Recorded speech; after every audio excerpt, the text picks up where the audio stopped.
नमस्कार दोस्तों, स्वागत है आपका स्टडी बोर्ड के यूट्यूब चैनल पर। आज हम पढ़ने वाले हैं लेट मेडिवल और अर्ली मॉडर्न हिस्ट्री के आर्ट एंड कल्चर के बारे में। दोस्तों, art and culture exam point of view से बहुत ही इंपॉर्टेंट टॉपिक है। बहुत से एग्जाम में इससे रिलेटेड क्वेश्चन पूछे जाते हैं। तो प्रीवियस ईयर में पूछे गए कुछ एमसीक्यूज आज की क्लास में हम कवर करेंगे। तो सबसे पहला क्वेश्चन है दोस्तों हमारा, वो है जोधपुर किला किसने बनवाया था। तो दोस्तों इसका सही आंसर है जोधपुर किला राव जोधा जी ने बनाया था। आप ये फोटो देख रहे हैं, ये जोधपुर किला है। इसको मेहरानगढ़ या मेहरान किला भी कहते हैं। ठीक है, ये राजस्थान के जोधपुर जिले में, अभी वर्तमान जो जोधपुर जिला वहां पर स्थित है और भारत के सबसे बड़े किलों में से एक ये किला है। ठीक है, ये जो किला है दोस्तों, राव जोधा जी ने 1459 में आसपास वहां पर इसका निर्माण करवाया था। और ये जो किला है शहर से लगभग 410 फीट ऊपर या 125 मीटर ऊपर स्थित है और चारों तरफ से मोटी दीवारों से ये किला घिरा हुआ है। और इसका जो निर्माण है 1459 में करवाया था राव जोधा जी ने। ठीक है, अगला क्वेश्चन है दोस्तों, जामा मस्जिद का निर्माण किसने करवाया। तो दोस्तों जामा मस्जिद का निर्माण करवाया है, ये है दोस्तों जामा मस्जिद। इसका निर्माण करवाया है शाहजहां ने। शाहजहां ने 1644 से लेकर 1656 के बीच में इस मस्जिद का निर्माण करवाया। लगभग 5000 मजदूरों ने इस मस्जिद के लिए काम किया था। दोस्तों इस मस्जिद का जो मूल नाम है वो है मस्जिद जहानुमा, जिसका मतलब होता है दुनिया का नज़ारा दिखाने वाली मस्जिद। और इसका निर्माण शाहजहां ने दिल्ली में करवाया था। अगला क्वेश्चन है दोस्तों, अकबरनामा किसने लिखा। तो दोस्तों अकबरनामा लिखा है अबुल फजल ने। ठीक है, अबुल फजल ने अकबरनामा लिखा। आप ये फोटो देख रहे हैं अकबरनामा, ये अबुल फजल ने लिखी है किताब। ये जो अबुल फजल थे दोस्तों, ये अकबर के जो 9 रत्न हुआ करते थे दरबार में, उनमें से एक रत्न थे। और ये अकबर के जो आधिकारिक इतिहास का एक पार्ट है अकबरनामा। ये पुस्तक अकबर के पूर्वजों तैमूर से लेकर शुरू होता है और हुमायूं तक के सफर का 1602 के ईस्वी के आसपास तक का इतिहास का जो शासनकाल है वहाँ का वर्णन इस किताब के अंदर किया गया अबुल फजल के द्वारा। तो अकबरनामा जो पुस्तक है, वो जो अकबर की जीवनी कह सकते हैं, तो वो लिखा है अबुल फजल में। अगला क्वेश्चन है दोस्तों, हवा महल का निर्माण किसने करवाया। तो दोस्तों हवा महल का निर्माण, ये आप फोटो देखते हैं हवा महल, ये हवा महल का निर्माण कराया जयपुर के राजा महाराजा सोई प्रताप सिंह ने। ये जयपुर के अंदर स्थित एक महल है। ये लाल और गुलाबी बलुआ पत्थर से बना हुआ, आप फोटो देख रहे हैं, लाल और गुलाबी बलुआ पत्थर है। और ये जो जगह है दोस्तों, जयपुर का जो सिटी पैलेस है उसके जस्ट पास में स्थित है, किनारे पे स्थित ही एक हवा महल है जयपुर के सिटी के पास। तो 1799 ईस्वी में वहाँ के राजा सवाई प्रताप सिंह ने यहाँ पे हवा महल का निर्माण करवाया। अगला क्वेश्चन है, तुगलकनामा किसने लिखा। तो दोस्तों तुगलकनामा लिखा है अमीर खुसरो ने। अमीर खुसरो एक प्रसिद्ध कवि थे दोस्तों, प्रसिद्ध लेखक थे। 1321 में अमीर खुसरो ने गियासुद्दीन तुगलक वंश का संस्थापक था गियासुद्दीन तुगलक दोस्तों, अन्य तुगलक शासकों के शासनकाल के बारे में तुगलक की पुस्तक नामक एक इतिहास का एक संकलन किया था, जिसको तुगलकनामा कहा जाता है। ठीक है, तो तुगलकनामा अमीर खुसरो ने लिखा था। ठीक है, 1321 ईस्वी में। फिर आता दोस्तों, प्रसिद्ध फारसी चित्रकार ख्वाजा अब्दुस समद को भारत कौन लाया था। दोस्तों एक बहुत प्रसिद्ध एक चित्रकार था अब्दुस समद। दोस्तों इसको भारत लाने का श्रेय दिया जाता है हुमायूं को। ठीक है, तो हुमायूं अब्दुस समद को भारत लाए थे। हुमायूं द्वारा लाए गए ईरानी चित्रकार मीर सैयद अली और अब्दुस समद थे। मतलब इन्होंने ईरान से 2 चित्रकार लेकर आए थे। ये एक तो था मीर सैयद अली, दूसरा था अब्दुस समद। ठीक है, दोनों चित्रकार फारसी कला के एक स्वतंत्र शाखा के संस्थापक थे, जिसे लोकप्रिय रूप से लघु चित्रकला का मुगल स्कूल कहा जाता है। तो दोस्तों लघु चित्रकला का जो मुगल स्कूल है उसके ये 2 स्वतंत्र संस्थापक थे, मीर सैयद अली और अब्दुल समद। ये फारसी चित्रकार थे। हुमायूं इसको भारत लेकर आए थे अपनी कला का बढ़ावा देने के लिए। दिल्ली सल्तनत की दरबारी भाषा क्या थी। दोस्तों हम इसको उर्दू से कंफ्यूज होते हैं, मगर दिल्ली सल्तनत की भाषा उर्दू नहीं थी, फारसी थी। ठीक है, तो फारसी दोस्तों दिल्ली सल्तनत की दरबारी भाषा हुआ करती थी। दिल्ली सल्तनत साहित्य की शुरुआत फारसी लोगों के दिल्ली सल्तनत में गद्दी पर बैठने से होती है और भारत में धीरे धीरे फारसी का प्रसार इन्होंने शुरू कर दिया था। ये आधिकारिक भाषा थी और जल्द ही भाषा में साहित्यों की रचना होने लगी और उस भाषा का बहुत ज्यादा प्रचार होने लग गया। तो फारसी भाषा जो थी दिल्ली सल्तनत की दरबारी भाषा थी। अगला क्वेश्चन है, विजयनगर काल के दौरान भारत आने वाला विदेशी यात्री कौन था। दोस्तों एक बहुत ही प्रसिद्ध विदेशी यात्री आया था भारत में विजयनगर शासनकाल के दौरान, जिसका नाम था निकोला कॉन्टी। निकोला कॉन्टी, आप ये फोटो देख रहे हैं, ये भारत आया था विजयनगर शासनकाल के दौरान। तो दोस्तों निकोला कोंटी एक इटालियन यात्री था। ये देवराय प्रथम के, जो विजयनगर के एक राजा थे देवराय प्रथम, इनके राज्याभिषेक के जस्ट बाद ये भारत आए थे। 1420 ईस्वी की बात थी, उसके दौरान ये भारत आए थे। ये पहला विदेशी यात्री था जिसने वहाँ के किलेबंदी सैनिकों के ऊपर, शासकों की सेना और कार्यरत हजारों लोगों का उल्लेख अपनी किताब में किया था। तो ये एक इटालियन यात्री था जो भारत आया था, निकोला कोटी। ये विजयनगर के अंदर आया था देवराय प्रथम के दौरान। फिर आता है आगरा किला किसके द्वारा बनाया गया था। तो दोस्तों जो आगरा का किला है वो अकबर द्वारा बनाया गया था। ये जो आप फोटो देख रहे हैं आगरा के किले का फोटो है, और इसका निर्माण अकबर ने करवाया था। अकबर ने 1665 के आसपास इसका निर्माण शुरू किया था। प्रारंभिक इस किले की संरचना अकबर द्वारा ही बनाई गई थी, पर किले का पूरा निर्माण नहीं हो पाया था। उसके बाद उसके जो पोता था शाहजहां ने यह किला अपने अधीन ले लिया, और उसके बाद जो इसके ऊपर जो इस रेड के बाद में जो संगमरमर इस किले में लगाया गया था अंदर, वो सारी संरचनाएं शाहजहां ने इस किले के अंदर लगवाई। कुल मिला के अकबर से शुरू हुआ और शाहजहां तक ये किला चलता रहा। शाहजहां ने भी इसके किले पर काफी काम करवाया।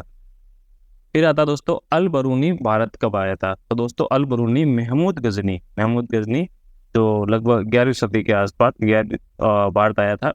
अल बरूनी अबू रहम बरूनी एक फारसी विद्वान था जो 1017 में महमूद गजनी के साथ भारत आया था। उन्होंने तारीख अल हिंद यानी भारत का इतिहास नामक पुस्तक की रचना की थी, और इन्हें इंडोलॉजी के संस्थापक कहा जाता है। अल उस्ताद की उपाधि भी इनको दी गई थी। तो अल बरूनी महमूद गजनी के दौरान भारत आया था। अगला क्वेश्चन है दोस्तों, अकबर की प्रसिद्ध मनसबदारी प्रणाली कहाँ से ली गई थी। दोस्तों ये एक बहुत प्रसिद्ध प्रणाली है अकबर की, मनसबदारी सिस्टम। इसको मंगोलिया से अकबर ने उधार लिया था। ठीक है, तो अकबर ने मनसबदारी प्रणाली को मंगोलिया से उधार लिया था, और इस प्रणाली के अंदर साम्राज्य में प्रत्येक अधिकारी, उच्च या निम्न अधिकारी या जो बीच के अधिकारी होते हैं, उनके पास एक पर्टिकुलर रैंक होती थी, एक मनसब होता था। उसके अकॉर्डिंग, मतलब जैसे हम किसी डिपार्टमेंट में देखते हैं कि हायर ऑफिसर है, बीच में कुछ ऑफिसर्स होते हैं, जूनियर ऑफिसर, फिर कर्मचारी होते हैं, फिर फोर्थ ग्रेड कर्मचारी, जो अभी का सिस्टम हम देखते हैं। ठीक है, तो हर एक बंदे के पास, हर एक आदमी के पास एक मनसब होता था। उनकी स्थिति डिवाइडेड थी, उनके कर्तव्य थे, उनके पद के अनुसार वेतन और उनका महत्व क्या है, वो सारा वर्गीकरण मनसबदारी सिस्टम में था।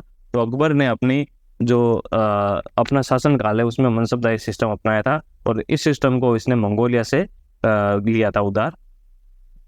अगला क्वेश्चन दोस्तों, शाकी, शबद और रमैनी किसकी उल्लेखनीय रचनाएं हैं। दोस्तों ये जो तीनों रचनाएं हैं, शाकी, शबद और रमैनी, ये कबीरदास जी की बहुत प्रसिद्ध रचनाएं हैं।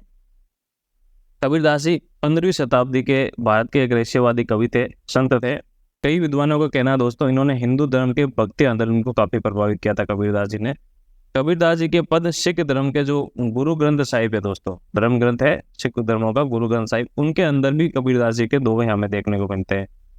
उनकी जो सबसे प्रसिद्ध रचना में उनका जो लिखने का तरीका है, दोहे शामिल है। दोहे उन्होंने काफी लिखे थे, दोहों से उन्होंने गा गा के अपनी कला का काफी प्रचार भी किया। तो कबीरदास जी ने ही साकी, शबद और रेमिनी जो रचनाएं हैं वो रचित थी। कहते हैं कबीरदास जी को लिखना नहीं आता, पर उन्होंने नहीं लिखी, उनके शिष्यों ने लिखी, पर ये जो शब्द थे वो कबीरदास जी के थे। पर कबीरदास जी ने कहा कि उनको कभी शब्द ज्ञान नहीं था, तो उनके शिष्यों ने इन रचनाओं का समाकलन किया, पर ये रचनाएं कबीरदास जी की थी। अगला क्वेश्चन दोस्तों, हुमायूं की जीवनी किसके द्वारा लिखी गई। तो दोस्तों हुमायूं की जो जीवनी थी वो हुमायूं अकबर के पिता थे, और अकबर के पिता हुमायूं का जो जीवनी है वो उनकी बहन गुलबदन बेगम ने की। दोस्तों बता दें आपको, अकबर ने अपनी बुआ यानी हुमायूं की बहन गुलबदन को कुछ शर्त दी या चैलेंज किया कि आप अपने भाई की जीवनी के बारे में जो कोई भी आपको चीज़ याद है वो आप सारी लिखिए। तो गुलबदन बेगम ने इस चैलेंज को एक्सेप्ट किया और कुछ दस्तावेज तैयार किया, जिसको नाम दिया अलवा हुमायूं पादशाह जमा करदम गुलबदन बेगम बिन्त बाबर पादशाह अम्मा अकबर पादशाह। एक ऐसा दस्तावेज उन्होंने तैयार किया, उसको हम कहते हैं हुमायूंनामा। ठीक है, तो हुमायूंनामा हुमायूं की जीवनी है, जो अकबर की बुआ और हुमायूं की बहन, ठीक है, उन्होंने, जिनका नाम है गुलबदन बेगम ने तैयार किया था। ठीक है, अगला क्वेश्चन है, तुलसीदास जी ने रामचरितमानस की रचना किसके शासनकाल के दौरान की। तो दोस्तों अकबर तुलसीदास जी के समकालीन था अकबर। ठीक है, तो रामचरितमानस की रचना जो तुलसीदास जी ने अयोध्या, वाराणसी, चित्रकूट में यहाँ पे इन क्षेत्रों में घूम के की थी। इस अवधि के दौरान भारत के अंदर जो शासनकाल था, पर्टिकुलरली दिल्ली का जो शासनकाल था मुगल सम्राट अकबर का था, जो 1556 से लेकर 1605 ईस्वी तक चला था। तो कुल मिला के तुलसीदास जी और अकबर के समकालीन की ये रचनाएं हैं रामचरितमानस। ठीक है, अगला क्वेश्चन है बीबी का मकबरा किसके द्वारा बनाया गया? तो दोस्तों बीबी का मकबरा वो बनाया गया था आजम शाह। ठीक है, बीबी का मकबरा अंग्रेजी में इसका मतलब होता है दोस्तों महिला का मकबरा। औरंगाबाद महाराष्ट्र में ये स्थित एक मकबरा है और मूल रूप से लगभग ये ताजमहल से सिमिलर एक मकबरा है।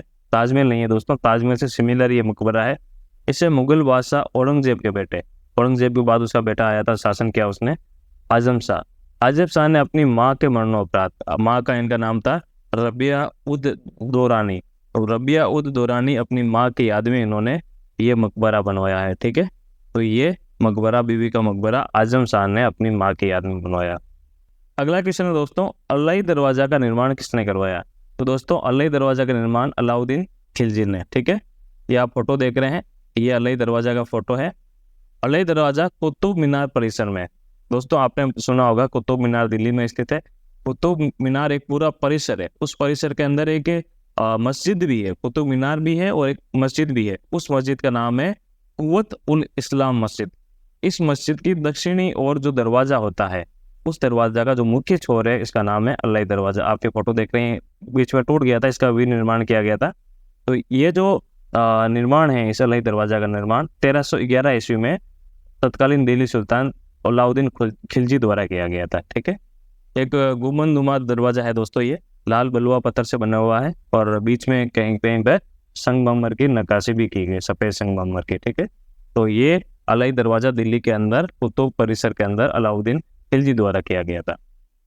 उपनिषदों का फारसी में अनुवाद किसने करवाया था? दोस्तों मुगलों में एक मुगल बादशाह आया था दारा शिकोह।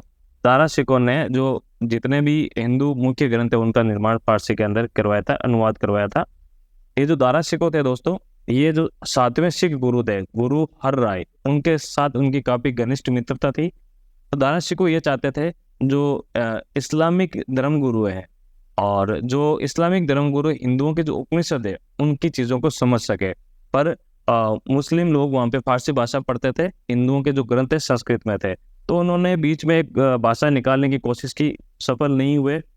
फिर उन्होंने 1657 में जो हिंदू धर्म के 50 मुख्य उपनिषद थे उनको मूल संस्कृत से अपने भाषा फारसी के अंदर अनुवाद कराया, ताकि जो मुस्लिम विद्वान है इसका अध्ययन कर सके और अपने जो धर्म है उसको और आगे बढ़ा सके। ठीक है, तो दोस्तों दारा शिकोह ने उपनिषदों का फारसी में अनुवाद करवाया था।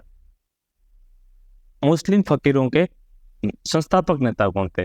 दोस्तों मुस्लिम फकीरों के जो संस्थापक नेता थे उनका नाम है मजनू शाह। मजनू शाह संस्थापक नेता थे। मजनू शाह सैयद बदियुद्दीन कुतुब शाह मदार द्वारा स्थापित मदरिया सूफी संप्रदाय के एक फकीर थे। कुल मिला के मजनू शाह एक मदरिया सूफी संप्रदाय के फकीर थे।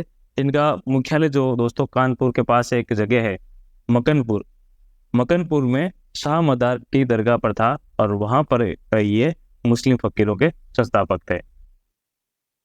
अगला क्वेश्चन है दोस्तों हैदराबाद के प्रसिद्ध चार मीनार का निर्माण किसने करवाया? आप सबने ये फोटो देखा होगा, ये है चार मीनार। ये दोस्तों हैदराबाद में स्थित एक हैदराबाद की मुख्य मीनार है। हैदराबाद इस मीनार के रूप में भी जाना जाता है।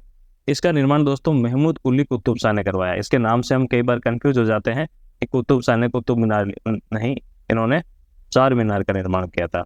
चार मीनार का निर्माण 1591 ईस्वी में हुआ था। ये हैदराबाद में स्थित एक मुख्य चार मीनार है। इसे महमूद कुली कुतुब शाही ने उस समय एक घटना हुई थी दोस्तों, अभी जैसे कोरोना चला था उस समय एक प्लेग नामक बीमारी जो चूहों से होती काफी प्रकोप लाई थी।